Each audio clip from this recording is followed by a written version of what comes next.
മലബാർ സഭയിലെ യുവതീ യുവാക്കളുടെ അനിയന്ത്രിതമായ വിദേശ കുടിയേറ്റം തടയാൻ വിവിധ പദ്ധതികളുമായി സഭാ നേതൃത്വം ചങ്ങനാശ്ശേരി അതിരൂപത ആർച്ച് ബിഷപ്പ് മാർ ജോസഫ് പെരുന്തോട്ടമാണ് ഈ നീക്കത്തിന് പിന്നിൽ. ആധുനിക സംരംഭങ്ങൾക്ക് വഴിയൊരുക്കി ചെറുപ്പക്കാരെ നാട്ടിൽ തന്നെ പിടിച്ചു നിർത്താനുള്ള പദ്ധതികൾക്ക് രൂപം കൊടുക്കാൻ ത്രിദിന വർക്ക്ഷോപ്പ് കഴിഞ്ഞ ദിവസം ചങ്ങനാശ്ശേരിയിൽ ആരംഭിച്ചു. പാലാ, ചങ്ങനാശ്ശേരി, കാഞ്ഞിരപ്പള്ളി രൂപതകളുടെ മേൽനോട്ടത്തിലാണ് ഈ പദ്ധതികൾക്ക് രൂപം നൽകുന്നത്.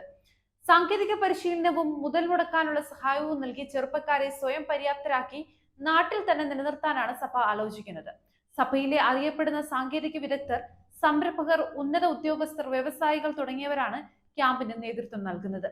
മുൻ IAS ഉദ്യോഗസ്ഥൻ MP ജോസഫാണ് ക്യാമ്പിൽ പങ്കെടുക്കുന്നവർക്ക് പരിശീലനം നൽകുന്നവരിൽ പ്രധാനി. എല്ലാവരും ഒത്തൊരുമയോടെ നിലനിൽക്കുകയും കൂട്ടായ വളർച്ചയ്ക്ക് പരസ്പര സഹായവും സഹകരണവും നൽകേണ്ടതുമാണ്. നാം വളർന്നു വന്നത് അങ്ങനെയാണ്.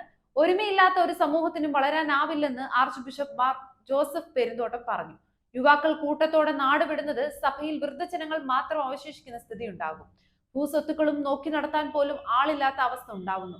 ഇത് അപകടകരമാണെന്ന് മാർ പെരുന്തോട്ടം പറഞ്ഞു. യാതൊരു മാനദണ്ഡങ്ങളോ പരിശീലനമോ യോഗ്യതയോ നോക്കാതെ കത്തോലിക്ക സഭയിലെ ചെറുപ്പക്കാർ വിദേശ രാജ്യങ്ങളിലേക്ക് പോവുകയാണ്. ഇത് അപകടകരമായ ട്രെൻഡാണ്. ഇതിനൊരു പരിഹാരം കണ്ടെത്താനുള്ള ശ്രമമാണ് നടക്കുന്നതെന്ന് സഭാവൃത്തങ്ങൾ പ്രതികരിച്ചു. മിനിമം കൂലി പോലും കിട്ടാത്ത അവസ്ഥയിൽ ഇവിടെ നിൽക്കുമ്പോൾ എന്തിനിവിടെ തുടരണമെന്ന ചെറുപ്പക്കാരുടെ ചോദ്യത്തിന് മറുപടികളില്ലാത്ത അവസ്ഥയിൽ നിന്നാണ് ഇങ്ങനെ ഒരു കൂട്ടായ്മ ആരംഭിച്ചതെന്ന് സഭ വ്യക്തമാക്കി. ഇന്ന് കൊച്ചിയിൽ ആരംഭിക്കുന്ന കേരള കത്തോലിക്ക മെത്രാൻ സമിതി യോഗത്തിലും ചെറുപ്പക്കാരുടെ വിദേശ കുടിയേറ്റത്തെ കുറിച്ച് ചർച്ചയുണ്ടാകും എന്നാണ് സൂചന. 5 ദിവസം നീണ്ടു നിൽക്കുന്ന KCBC യോഗത്തിൽ വയനാട് ദുരന്തവും പുനരധിവാസ വിഷയങ്ങളും ചർച്ച ചെയ്യുന്നുണ്ട്.